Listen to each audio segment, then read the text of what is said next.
লাঠি পেটা নয়, মানুষ কোটা সংকটের ন্যায়সঙ্গত সমাধান দেখতে চায় বলে মন্তব্য করেছেন বিএনপির স্থায়ী কমিটির সদস্য আমির খসরু মাহমুদ চৌধুরী। সোমবার বিএনপির চেয়ারপারসনের গুলশান কার্যালয়ে সাধারণ ছাত্র অধিকার সংরক্ষণ পরিষদের নেতাদের সাথে বৈঠক শেষে একথা বলেন তিনি। সরকার বিরোধী নতুন আন্দোলন কর্মসূচি চূড়ান্ত করতে এই বৈঠক। আমির খসরু বলেন, দেশে অধিকারের কথা বলতে গেলে রাজাকারের তকমা পেতে হয়। মেধাভিত্তিক রাষ্ট্র গঠনে জাতীয় ঐক্য গড়ে তোলার কথা বলেন বিএনপির সিনিয়র এই নেতা।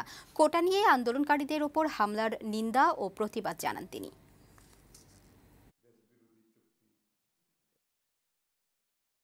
আজকে তাদের প্রতিবাদটা কিন্তু একটা গোষ্ঠীর বিরুদ্ধে, দেশটা কোনো গোষ্ঠীর হতে পারে না, দেশ সকলের জন্য। সুতরাং তাদের জাবির যৌক্তিকতার পরিপ্রেক্ষিতে তারা সফলভাবে আন্দোলন করছে। সকলে কিন্তু আজকে একটা ন্যায়সম্মত একটা সমাধানের অপেক্ষা করছে। সেটা না করে যদি আপনি লাঠিপেটা করেন, আপনি যদি মিথ্যা মামলা দেন, তাহলে সেটা সমাধান পাওয়ার কোনো সুযোগ নাই।